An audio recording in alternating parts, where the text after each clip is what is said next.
Est-ce que tu connais les origines de ta famille, c'est-à-dire de quelle région ils venaient avant d'être en Algérie et depuis combien de temps ils étaient en Algérie? Du côté de ma maman, ça vient de l'Espagne.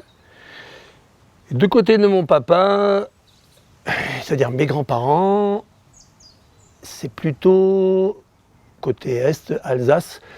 L'Or, on suppose, je ne suis pas remonté très très loin, je n'ai pas pu trouver tout, mais je suppose que ça remonte à lorsque l'Empire austro-hongrois a voulu ou a annexé l'Alsace-Lorraine. Donc on est plutôt de cette région-là, en sachant que mon nom de famille correspond un peu au nom qui était plus ou moins reconnu dans la région du Jura et un peu au-dessus. Quelle était la profession de tes parents? Je suis originaire d'une famille d'agriculteurs de la part du côté de mon grand-père, le père de mon papa, dans la région de Boufarik, à Boufarik même exactement. Donc mon père, lui, a fait des études à Alger, donc il venait de Boufarik tous les jours pour faire ses études, il a fait des études de droit.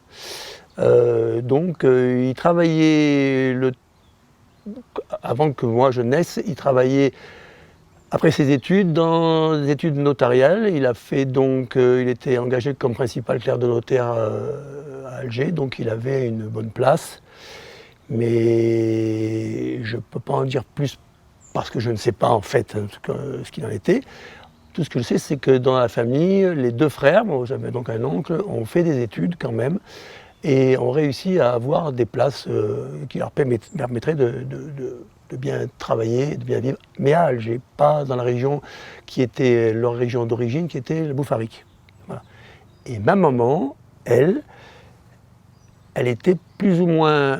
Elle a fait des études de couture, voilà, et elle a monté une petit business, on ne dit pas business, à l'époque on ne disait pas business, hein, donc une petite affaire de layette. La layette, c'était des petits habits pour les enfants.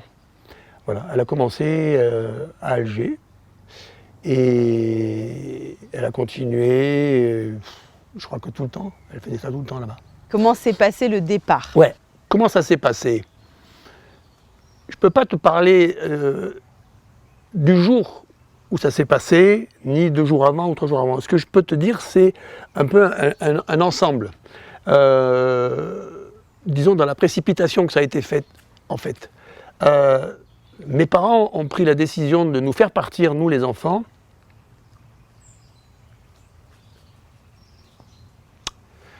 une semaine ou 2 après ce qui s'est passé à la rue d'Isly, où mes parents étaient partie prenante et étaient présents ce jour-là.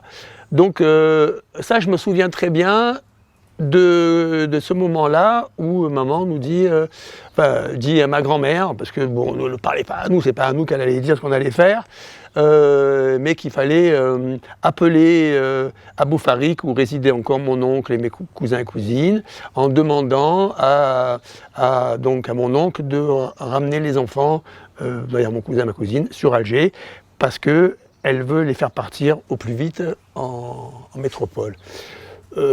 Avec peut-être l'espoir d'un retour. Hein. C'était pas une question de dire, elle sentait pas bien le truc, c'était, le coup de la rue d'Isly, c'était très très mauvais. Donc ça, je m'en souviens très très bien. Et quelques jours après, nous sommes partis avec ma grand-mère, mon cousin, cousine, mon frère, en avion. On a réussi à trouver une place en avion et on est parti. Donc ça, pour moi, ça, je m'en rappelle très très bien. J'ai pas eu de souffrance particulière, hein, parce qu'à cet âge-là, il se passe quelque chose, mais c'est une histoire d'adulte. Donc pourquoi je pars, on verra après. Pour l'instant, maman a dit qu'il fallait qu'on parte, on part. J'avais ma grande cousine qui gérait un peu aussi avec... qui avait dû avoir 15 ou 16 ans à l'époque, quoi. Donc tout ça, c'était presque pour nous un voyage en avion. Première fois qu'on prenait l'avion, donc entre guillemets, je ne vais pas dire que c'était cool, mais bon, c'était comme ça. Voilà, ça je m'en souviens bien. Voilà, pour la question du départ, c'est ce que je peux te dire vraiment, quoi. Pas plus de... Et le reste, pourquoi tu as tant d'émotions qui montent? Ça, c'est parce que c'est après. Mais c'est quoi alors après? Ben, quand tu grandis, et qu'il y avait, tu vois, je lutte là. Hein. Bah, lutte pas. Et en fait, c'est après parce que, comme je te disais, quand ça t'arrive ça, tu es petit. C'est pour ça que j'ai pas le droit de dire des trucs où je ne peux pas inventer les choses, quoi. Moi, je te dis juste quand on est parti, j'ai pris l'avion, et puis voilà. Mais après, tu commences à comprendre les choses. Pas aussi vite qu'on pourrait imaginer, mais c'est long. On comprend ce qui s'est passé, on comprend sans qu'on nous le dise. Enfin, je parle pour ma famille. C'est-à-dire que c'est comme si de rien n'était rien passé, quoi. Il ne faut pas que nous en subissions je pense, les conséquences. C'est-à-dire qu'on est des enfants, il faut nous protéger, il faut avancer. Donc ça, c'est dur. Quand tu commences à l'apprendre, et là, je ne l'ai peut-être pas encore évacué, parce que dès que j'en parle, boum. C'est pas que devant toi, c'est tout le temps. Si on me parle de ça, bim, je pars un peu en... J'ai un peu les yeux qui brillent là. Parce que c'est une charge émotionnelle que tu as encore, que tu as hérité de tes parents, ou c'est ce non-dit dans la famille? Un peu des deux, je pense. Pour faire court là-dessus, mes parents ne parlaient pas de ça, hein, on parlait mais pas du tout. Nous, on était comme tous les enfants, si on avait l'oreille qui pendait un peu de temps quand il y avait une discussion de grands, on en rigolait, on disait ils se parlent, nanana. Donc je pense on est des éponges, on a pris des informations, on ne savait pas trop les gérer, mais on les a eues quand même. Et c'est au fur et à mesure qu'on grandit, qu'on a ce côté, on est touché intérieurement, c'est-à-dire qu'on est touché, et ça reste en nous, quoi. Alors après, c'est des niveaux différents, il y en a d'autres qui vont réagir différents à moi. Moi, je ne suis pas issu d'une famille qui me parlait que de ça toute la journée, bien au contraire, on n'en parlait pas du tout, quoi. Et moi, je ne posais pas de questions non plus, je n'étais pas en train de me dire pourquoi vous ne me parlez pas de ce qui s'est passé quand on est parti de chez nous. Voilà, je dis de chez nous parce que quand on est parti vraiment de chez nous, quoi. Et pour nous, on était partis, c'était une nouvelle vie, on s'installait, papa et maman ils bossaient, et puis nous on allait à l'école. Voilà. Et au fur et à mesure, je pense que on apprend et on devient, on sait pas qu'on est touché en fait. Il n'y a personne qui vient nous sortir le truc de la tête à l'époque. Peut-être que maintenant ça serait différent, on serait peut-être pris en charge ou quoi. Là, à l'époque, il n'y avait rien à dire, quoi. T'es un minot, je ne sais pas si je peux dire ça, mais jusqu'à l'âge de 14 ans, je dormais avec la lumière allumée. Je ne dis pas que c'était que à cause de ça, peut-être d'autres choses, mais on a trouvé plus tard qu'il y avait quelque chose quand même qui s'était passé quelque part. Mais ça n'a pas été plus loin. Ça n'a pas été plus loin. Et voilà, et maintenant, voilà, j'ai plus rien à dire là-dessus. C'est comme ça, et je crois que je ne changerai pas à ces moments-là. C'est pas maintenant que je vais changer. Hein. Ce non-dit, il est sur quoi? Tu veux que j'ai encore pas compris, moi non plus. Hein. Je suppose que ce qu'ont vécu nos parents, alors pas les miens, tous ces parents-là, hein, bien évidemment, tu as bien compris, c'est quelque chose qu'on ne peut pas souhaiter à qui que ce soit. C'est horrible en fait. Alors, pour certains, il y en a qui ont juste mis peut-être un mouchoir dessus, et puis peut-être qu'après le cours de sa vie reprendra, et puis tout. Et pour d'autres, peut-être dans la mienne, non, on n'en parle pas parce que c'est trop dur, quoi. Parce qu'il n'y a pas de prise en charge. On dit maintenant que plus tu parles, plus tu te soignes, ce que je peux tout à fait comprendre. Il faut parler à l'autre pour que tu puisses sortir les trucs. Là, on ne leur a pas demandé de parler pour expliquer ce qui s'était passé, quoi. Je suppose. Trop petit pour avoir des preuves de ce que j'avance, mais je suppose que ça, c'était comme ça. Et j'ai jamais entendu mon père ou ma mère nous parler de choses aussi compliquées. Mais bien sûr qu'ils nous parlaient de l'Algérie, bien sûr qu'ils nous parlaient de leur travail, bien sûr qu'ils nous parlaient de choses, mais que des choses qui étaient belles en fait. Mais le déracinement, en fin de compte, c'est ça le sujet, je crois. Compliqué. compliqué, parce que c'est trop compliqué pour eux de nous expliquer ça, peut-être aussi, peut-être pour nous protéger encore une fois, et pour pas qu'on soit, et je pense que ça, je trouve que c'est une bonne chose, pour qu'on ne soit pas dans ce ressenti, nous aussi. À un moment donné, on a peut-être besoin de dire stop là, ce qui s'est passé, c'est passé. Ok, nos enfants l'ont vécu, ils savent d'où on vient, ils savent d'où on sait. Mais on n'a pas le droit de leur donner notre souffrance, pour que je sois aussi moi, ne pas la transmettre non plus aux miens. Parce que tout ce qui s'est passé, ça s'est passé. Il ne faut pas l'oublier, mais il ne faut pas non plus qu'on en pleure comme j'en pleure aujourd'hui, 65 ans après, quoi, tu vois. Enfin, est-ce que tu as l'impression de les avoir vus souffrir? Oui, je comprends ta question. Quand je fais juste un petit raccord, quand tu me dis déracinement, ils en parlaient peut-être, mais pas dans ces termes-là, tu vois. Parce qu'ils en parlaient peut-être sur le coup de la colère qu'ils avaient, du désarroi qu'ils avaient, du stress qu'ils avaient, parce que quand même, il ne faut pas qu'on oublie une chose, c'est que pour tous ces gens qui sont déplacés maintenant comme avant, et comme tous ceux qui se déplacent dans le monde entier quand il y a des situations comme ça, c'est hyper angoissant, quoi. C'est hyper... Nous, les minots, on ne le ressent pas tout de suite, on le ressent après, on est d'accord. Bon, moi maintenant, peut-être parce qu'on les pris en charge, comme je disais tout à l'heure, mais ils en ont peut-être parlé, mais pas de cette façon de dire, ils n'ont pas employé ces mots, je suis déraciné, tout. C'était carrément je te dis, c'était, on est parti, on n'aurait jamais dû, c'est pourquoi on est parti, c'est tout du questionnement, pourquoi, qu'est-ce qu'on a fait, pourquoi on est parti. Après, ça rentre trop dans un sujet, dans un débat. T'as entendu des phrases petits comme la valise ou le cercueil, tout ça? Ouais, ça, oui. Après, je voulais. Ça va être compliqué d'en parler, oui. Et puis, on a entendu, moi, à mon âge, j'ai entendu des sirènes, j'ai entendu les attentats, les trucs comme ça, tu vois. Même dans le quartier. Et quand je me souviens pas, mais je suppose que quand ça s'est passé, j'en pleurais pas, même pas, je ne savais pas ce qui se passait en fait. Tu vois? C'est maintenant, après tout ce qu'on t'a expliqué, ça quand même, puis après tu t'es aussi renseigné, et j'ai lu, j'ai quand même... Ça c'est un peu terrible, c'est de lire ton histoire en fait, alors que tu sais que tu l'as vécu, tu vas chercher, tu vois des informations. Voilà. Donc c'est une période délicate. Et comment s'est passée ensuite l'intégration? Alors, pour moi et pour mon frère, plus petit que moi bien évidemment, je vais dire bien. Vraiment bien. Bon, parce que déjà on était habitué à l'école d'être avec d'autres différents. Et quand je suis arrivé à l'école ici, j'ai retrouvé des gens aussi différents.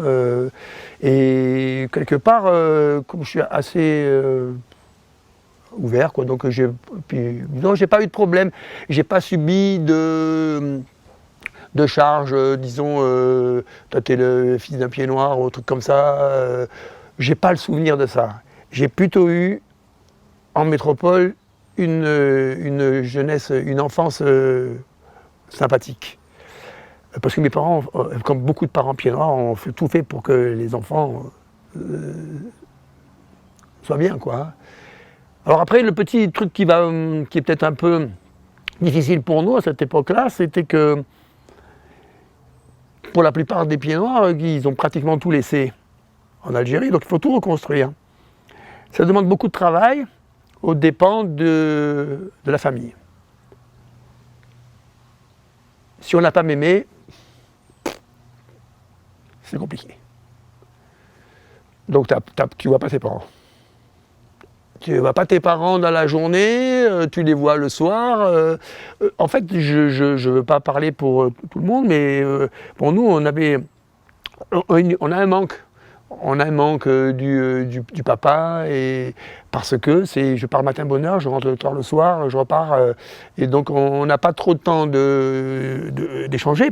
Et pourtant, je n'ai pas trop à me plaindre non plus, parce qu'en dehors de ces périodes-là de travail intense, ils nous donnaient un peu de temps. Mais peut-être pas assez, tu vois. Ou, je vais peut-être dire un truc dur, mais c'est un moment où le matériel prend le pas sur le sentiment, tu vois. Il faut qu'on soit protégé. Il faut qu'on soit, comment dire, sous un toit, il faut qu'on soit bien habillé, c'est important. Non, et, donc, tout ça.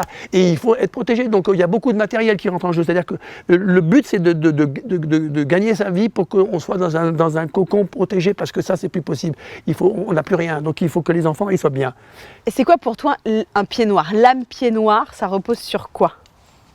C'est une question délicate quand même.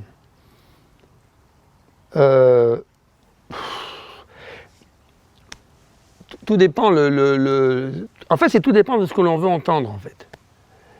J'ai l'impression. Moi, je suis quelqu'un je suis né en Afrique, quoi. Je suis un Africain. Je suis né en Afrique, c'est pas possible de dire ça autrement, quoi. Autrement, j'inventerais les choses, c'est pas possible. Donc, je suis issu d'une famille européenne, du continent. Je suis fils de pied noir et pied noir moi-même, mais le pied noir, il a tellement de définitions possibles que sincèrement, je ne sais pas, c'est difficile pour moi de répondre à cette question-là, pourtant je suis pied noir avant toute chose. Mais je n'ai pas envie qu'il y ait une interprétation un peu trop facile, quoi. Trop édulcoré. Le pied noir, c'est un mec d'Algérie, c'est quelqu'un qui est ancré dans le sol algérien. Parce que il a sa vie là-bas. Moi, je suis né là-bas. Mon père et ma mère sont nés là-bas. Mon grand-père et ma grand-mère sont nés là-bas. Il n'y a que mon arrière-grand-père qui est venu. Premier colon, c'est mon arrière-grand-père, mais pas pour aller faire quoi que ce soit d'autre, simplement que pour bouffer, pour creuser, pour faire des trous dans le sol et faire en sorte que la mitidja à Boufaré, qu'elle soit enlevée, comment on appelle ça, démoustiquée, parce que bon, c'était de faire en sorte que travailler la terre, en fait. Voilà, je ne trouve pas le mot, c'est très simple et tout. Donc voilà. Donc après, le pied noir, on nous a dit qu'on était des pieds noirs, mais c'était sur le tard, ça. Hein. Donc on nous a dit sur le pied noir, et je pense que c'est un peu récupéré. Mais ça, c'est mon avis à moi, attention, je ne veux pas non plus. Hein. Et je défends le côté des pieds noirs, parce que... Mais je ne veux pas qu'on s'amuse avec le terme pied noir, quoi. C'est quoi pour toi un colon? Est-ce que ta famille était des colons? Dans le sens propre du terme, oui. C'est-à-dire que quand ils sont venus, c'était pour donc exploiter des terres. Donc, oui, les premiers qui sont arrivés sont forcément des colons, mais c'était pas forcément des... Je sais pas, après c'est compliqué aussi ce terme colon, parce que alors, on rentre dans le colon, c'est le mec qui est venu et qui a pris tout à l'autre. Voilà, ça c'est vite réglé, ça existe, hein. Ça existe vraiment, et il y en a eu même aussi, ça existe. Hein, donc. Mais dans le premier temps, quand les gens embarquent pour aller donc, en Algérie ottomane à l'époque, ils sont venus déjà avec rien, je suppose, parce qu'il y en a pas, pour pouvoir bosser pour casser leur croûte. Et peut-être se protéger de ce qui se passait avec les... Enfin bon, ça on ne va pas rentrer dans le truc. Donc eux, ils sont colons. Ils ont, dans le mot de colon, je crois qu'il y a exploitation de la terre, un truc comme ça. Il y a un truc, et puis on fait des colonies. Une colonie, c'est qu'on est ensemble et on travaille ensemble pour pouvoir développer quelque chose. Bien ou mal, pas moi de le dire, après c'est tout. Moi, mais en répondant juste à ta question, oui, le colon, c'est celui qui est arrivé en premier et qui a fait, ne pas confondre avec d'autres qui sont venus après et qui ont déjà fait, alors que qui ont fait des choses qui étaient déjà toutes faites. Quoi. Donc, après, ils sont partis avec... À quel moment on est migrant, à quel moment on est immigré, à quel moment on est émigré et à quel moment on est colon, quoi. Je pense que la migration existait réellement. Je ne parle pas de la migration. C'est-à-dire que si, par exemple, je prends l'exemple de mes arrière-grands-parents, ou même de toute cette frange de cette population, elle a migré parce que forcément, ils ont eu le besoin, je pense, ou pas l'envie, le besoin, ou l'obligation, je ne sais pas, de partir, voir s'il n'y avait pas un monde meilleur ailleurs. Parce que peut-être ils devaient... Je te dis, si c'est du côté d'Alsace-Lorraine, c'était parce que forcément il y avait le coup des Auxerrois droit. Ils n'ont pas voulu être Ouais, ça, ils ne voulaient pas être allemands à l'époque. Voilà. Donc ça, effectivement, tu pars d'un endroit, tu vas à un autre. Oui, la réponse, elle est claire. C'est de la migration. Après, ils sont restés là-bas. Je ne suis même pas certain que ce soit une volonté réelle, vraiment de la France, moi. Je ne sais pas. Je ne sais pas. Je ne suis pas historien. Tu es arrivé en France, tu avais 5 ans et demi. Tes parents, ils t'ont transmis quoi? Tu veux que je te le dise vraiment? Ouais. Ils m'ont rien transmis de ça.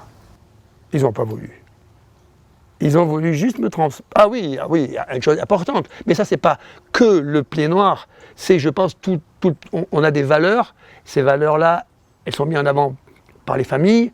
Et on a été élevé dans ce sens, comme ça.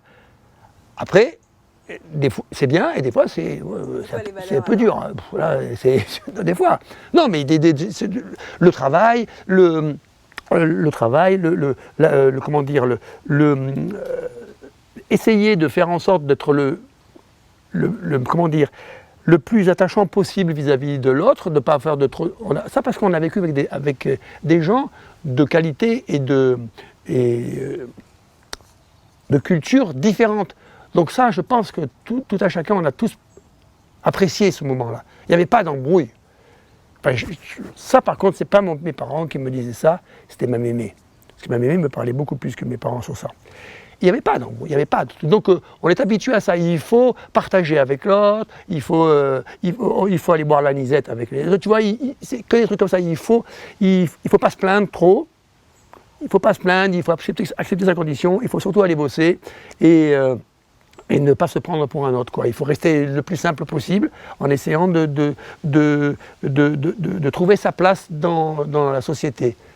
Est-ce que tu as comment dire, des plats qui te rappellent l'Algérie, des plats d'enfance, des plats de mémé? Ouais, la soubresade avec les œufs. C'est pas le plus connu, mais il fait partie pour moi de mes tops. 2 œufs au plat, avec la soubresade que tu envoies derrière, juste comme ça. Après tu prends du pain, tu sauces. Ou alors tu fais griller un peu du pain comme ça et tu mets la soubresade qui est un peu grillée dedans et tu la manges comme ça. Quand tu rentres de l'école, c'est terrible. Ça t'enlève un peu tu vois, ça colle un peu, mais après c'est et tu as tout qui revient, c'est trop bon. Ça, c'était mes préférés. Après, il y avait la coca, mémé, ça aussi qui a pris un moment, la coca, la frita, la loubia, le couscous. Mais c'est pas ça que je retiens le plus. C'est où chez toi? Alors ça, c'est une bonne question que tu me poses là, parce que je me la suis toujours posée encore. La preuve, c'est que j'ai pas de maison.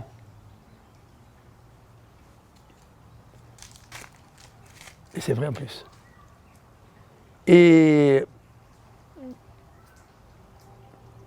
je ne sais pas. Je peux pas répondre, c'est bizarre.